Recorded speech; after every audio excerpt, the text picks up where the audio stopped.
રાજ્યમાં વરસાદને લઈને હવામાન વિભાગે આગાહી વ્યક્ત કરી છે। આગામી 7 દિવસ છૂટાછવાયાથી ભારે વરસાદની આગાહી વ્યક્ત કરાઈ છે।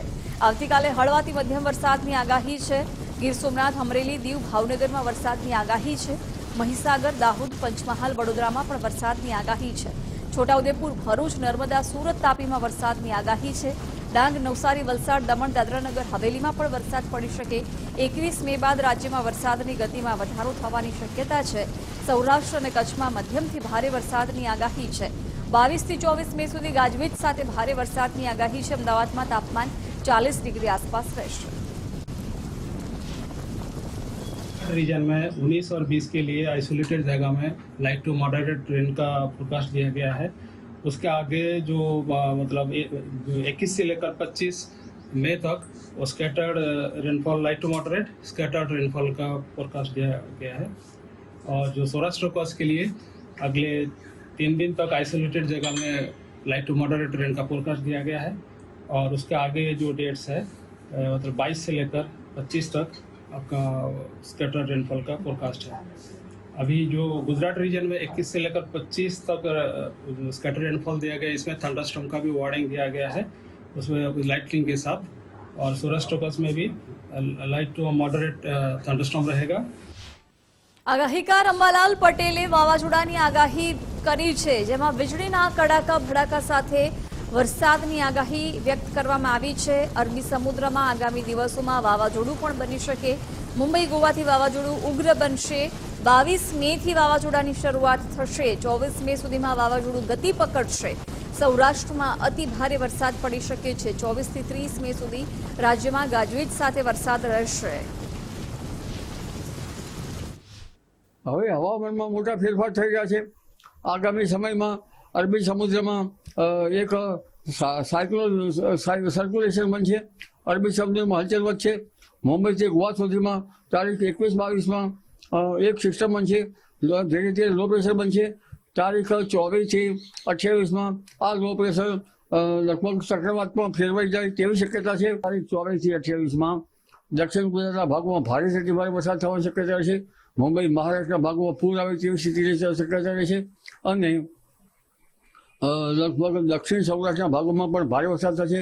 જૂનાગઢ, અમરેલી અને વેરાવળના ભાગોમાં ભારે વરસાદ થવાની શક્યતા રહેશે। પશ્ચિમ સૌરાષ્ટ્રના ભાગોમાં ભારે વરસાદ થવાની શક્યતા રહેશે। વડોદરા, આણંદ, કપડવંજ વગેરે ભાગોમાં પણ વરસાદ થવાની શક્યતા રહેશે। ત્યાં ભારે હળવો વરસાદ થવાની શક્યતા રહેશે। ઉપરાંત કચ્છના ભાગો, બનાસકાંઠાના ભાગો, મહેસાણાના ભાગો, પાલનપુર, અરવલ્લીના ભાગો, મહીસાગરના ભાગો, પંચમહાલના ભાગો અને પૂર્વીય રાજ્યના પૂર્વીય ભાગોમાં પણ વરસાદ થવાની શક્યતા રહેશે। ખાસ કરીને ત્યાંની અસર દક્ષિણ સૌરાષ્ટ્રના ભાગો અને દક્ષિણ ગુજરાતના ભાગમાં વધારે છે। ત્યારબાદ હળવી અસરો અન્ય ભાગોમાં થશે। અમદાવાદ, ગાંધીનગરમાં પણ વાવાઝોડાની અસર થવાની શક્યતા રહેશે। હવામાન નિષ્ણાંત પરેશ ગોસ્વામીએ પણ આગાહી કરી છે। અરબ સાગરમાં એક વરસાદી સિસ્ટમ બની રહી છે।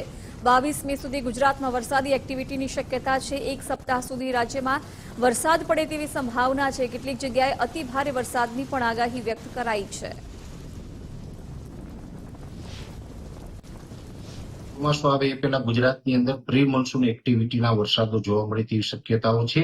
અને ખાસ કરીને મે મહિનાના છેલ્લા અઠવાડિયામાં એટલે કે 22-23 મે થી લઈ અને 1 જૂન સુધી ગુજરાતના અલગ અલગ વિસ્તારોની અંદર 2 થી લઈને 4 ઇંચ અને અમુક વિસ્તારની અંદર 4 ઇંચ કરતા પણ વધારે વરસાદ પડે તેવી સંભાવનાઓ દેખાઈ રહી છે। પણ 22 તારીખે જેવી રીતે આ સિસ્ટમ લો પ્રેશર બનશે અને લો પ્રેશર પછી મૂવમેન્ટ કરવાનું ચાલુ કરશે, એ પછી આપને અંદાજ આવી જશે કે આ સાયક્લોન બનશે કે ડીપ ડિપ્રેશનના સ્વરૂપમાં ગુજરાત ઉપર લેન્ડ થશે। પણ એક વાત ચોક્કસ છે કે જો સાયક્લોન બને તો પણ ગુજરાતને ભારે પવન અને મુશળધાર વરસાદની શક્યતાઓ છે। અને સાયક્લોન ન બને અને ડિપ્રેશન અથવા તો ડીપ ડિપ્રેશન ગુજરાત ઉપરથી પસાર થાય તો પણ ગુજરાતની અંદર વરસાદની શક્યતાઓ છે। એટલે ખાસ કરીને મે મહિનાના છેલ્લા અઠવાડિયામાં ગુજરાત રાજ્યની અંદર ભારે વરસાદ ને અમુક વિસ્તારની અંદર ભારેથી અતિ ભારે વરસાદોની શક્યતાઓ છે। તો ગુજરાતમાં વાવાઝોડું અને ભારે વરસાદની આગાહી છે। ખગોળશાસ્ત્રી દીપક રાવલે પણ વાવાઝોડા સંદર્ભે નિવેદન આપ્યું। કહ્યું, અરબી સાગરમાં આકાર લઈ રહ્યું છે વાવાઝોડું ગુજરાત પર અસર કરે તેવી શક્યતા નથી। આગામી સપ્તાહમાં અરબી સમુદ્રમાં એક વાવાઝોડું સક્રિય થઈ રહ્યું છે અને એની ખગોળીય દ્રષ્ટિએ જોતા મને એવું લાગી રહ્યું છે કે જે વાવાઝોડું ત્યાં જે સક્રિય થઈ રહ્યું છે એ ગુજરાત ઉપર કોઈ અસર કરશે નહીં અને સમુદ્રના અંદર જ સમાઈ જશે. જમીની ભાગ ઉપર એ વાવાઝોડું આવશે નહીં, સમુદ્રના અંદર જ નિષ્ક્રિય થઈ જવાનું છે. 24 તારીખના આજુબાજુ ગુજરાત ઉપર વરસાદ આવી શકે છે.